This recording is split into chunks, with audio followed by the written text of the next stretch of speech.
it's in Linus. I thought I would stop in to make a quick hair update. Couple of things I want to talk about is my gray hair journey, or the journey I have letting my hair grow out color wise. I thought it would be a bigger deal than it actually is. My hair is almost jet black. It's like an off black color. So my gray hair is like a wiry silver white.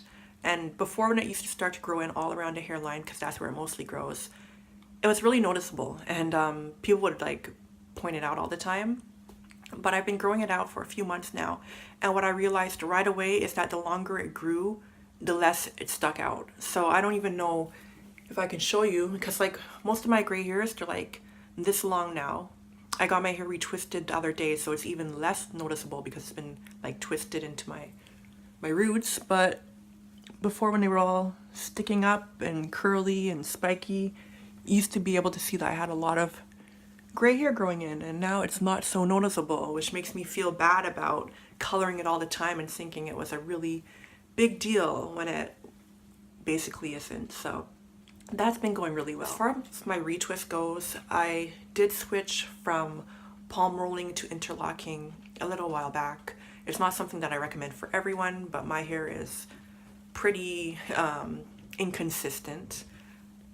They're not uniform locks, so I didn't mind what interlocking might do to the consistency of my locks. I just like it because it's lower maintenance, and I found someone that I go to. I love her energy, and I go every 4 months, 3 to 4 months, depending on how much new growth I have, and I get it taken care of, and I'm happy. This is what my hair looks like a couple days post braid out. My hair was kind of flat twisted at the scalp and put in maybe 6 or 7 cornrows.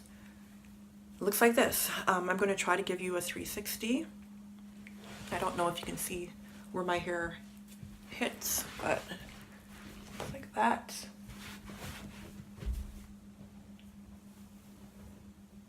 That. Here. So basically, I wore my cornrows to work. I put them in a ponytail. One lady said she really liked them. I hated them.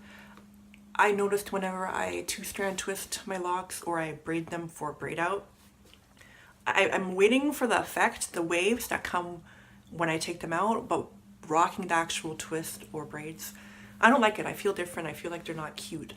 They're cute on other people, but I can't wait to take them out when I usually have them in. So that was the case. I actually took my little cornrows out at like 3 o'clock in the morning because I couldn't stand to have them in anymore. They hurt and they didn't make me feel like myself. So my braid outs usually last about a week to 2 weeks. They don't stay that tight because I don't put product along the full length of my hair, and I do have some locks that are really thick, some locks that have been combined, so they don't stay as crinkly as the rest of my hair. I have picked up a few hair wraps because I do want to wrap my hair into winter just to keep warmer and to give myself a cute little style. So I got these at the Natural Hair Show. This is made by a company here in Canada called London Ivy. I chose this print because it's pretty neutral compared to the really bright African inspired prints. I could probably rock this on a more regular basis, rock this with casual clothing, and it wouldn't stick out so much. So I actually went to a workshop on how to wrap your hair, and it was put on by the owner of this company. My daughter actually got her hair wrapped in various styles, and I got to record it, so I don't know if I'm going to insert some of that footage into this video, but at least I'll insert some pictures.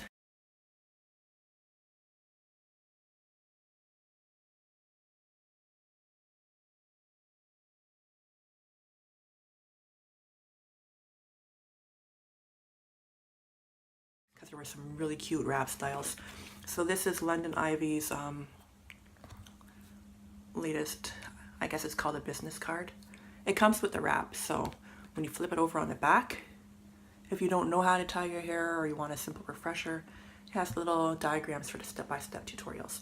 So it was, the workshop, it was demonstrated on a girl that had braids, but even with braids, like longish braids, they're not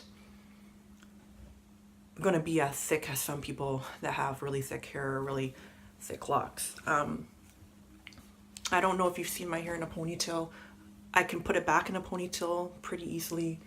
As far as a high ponytail, it's heavy, and sometimes I'll need a special elastic, like a large stretchy elastic that's not going to snap in my hair and that's stretchy enough to fit around the entire diameter. So I wasn't a model for the workshop, and I kind of understand why, because it can be hard for even stylists to figure out how to style my hair sometimes. But basically what I'm trying to say is it wasn't really demonstrated how someone with my amount of hair would get a wrap on, and I have yet to play around with it myself. Because if I put my hair in a ponytail, I can't make an easy bun or anything with this much hair. I can't put it in a high ponytail comfortably without it feeling heavy. Maybe I'll try a high ponytail and then put a bow in the front just for like the style of it, but I really have to play around with it to see what works for me. I've seen a couple of tutorials. One was by Fatty Patty. The other was by, I think, Keisha Adrinka. I want to pronounce her name properly. And they both have locks, and they're pretty thick locks, so I'm going to go by that when I practice, and I probably won't post a tutorial. I never really post tutorials, but I can show you how I'm doing it in the styles that I come up with. So that's probably going to be coming out soon. But yeah, so that was the first pattern I showed you by London Ivy.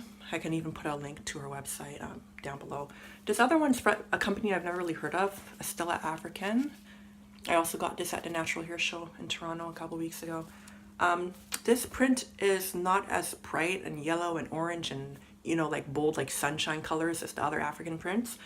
It's more like a mauvey color, and I love mauves and plums, and it's neutral, more neutral than the other ones they had. So I'm excited to try this one as well. So we went to the wrap workshop, we saw a lot of products. We went to a workshop about taking care of natural hair, like treatment wise, the things you can do to add moisture and really cleanse your hair without stripping it. And then this popped up. This book is called What Are You Gonna Do With That Hair? So we're in the vendor place, me and my daughter, and we walk past this. And I don't know if it's because of the title, but I asked her if she wanted this book. She told me no. And she's like, no, I do not want that book. And it's funny because the author was there and we didn't know that it was the author that was sitting at the booth for the book sale. And she was just insisting that she didn't want the book. And I'm like, fine, I'm going to buy the book for myself. So I bought the book for myself. The author was kind enough to sign it. Her name's, I can't pronounce this. I don't want to butcher her name. Ndija Anderson-Yantha. I'm letting my cat out, sorry. So even when she signed the book, it's addressed to me, Denise, because my daughter said she did not want it. So at the end of the day, we get home and she's like, where's that book? I'm like, what book? You didn't want the book. Like, why? Basically, she was really excited about the book. She read it to my mom. It's a beautiful book. It's well illustrated. There's sections about locks and how they came about and the stereotypes that come with locks.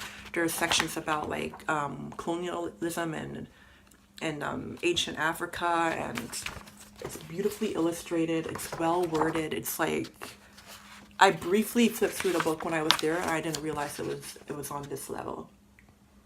So I'm just really happy that I picked it up. I would recommend it to like children, preteens, even adults that want something cute to kind of like keep them inspired, or just for like the novelty of having this around. That's basically it. Like, I really recommend this book. It's a really good find. I'm not averse to like advertising other people's books. Obviously, I don't read that much on my phone. I was about to say tablet, but I do have books downloaded to it. I just never finish them, and I don't have audio anymore. But a book I started that I'm halfway done is the one by Natural Nirvana. I forget her real name right now, but I'm gonna have to like insert it, and it's really good. It actually inspired me to do something, so I guess that's why I paused midway through, and then I'm gonna finish it when I'm ready to finish it. But what I've read so far has been like really inspiring, because it's like candid and insightful at the same time. It's weird. It's like I'm just really, really impressed that she chose to share that part of herself that she shares in her novel, and that she just expressed it so eloquently. So I'm really excited to have the chance to finish that book when I get the time. I probably will not need another retwist for 3 or 4 months. Everyone's different. I'm not going to recommend that people go 3 or 4 months without retwisting their hair if they feel like they have to retwist. Like some people's hair, they can't handle it because it's really knotty, or they feel it looks really messy. But this is what I do for myself, and this is what stops my edges from getting thin. And when I get towards the 3 months mark, my hair does get really full and puffy the way I like it. So thank you guys for watching as always, and I will talk to you later. Ciao.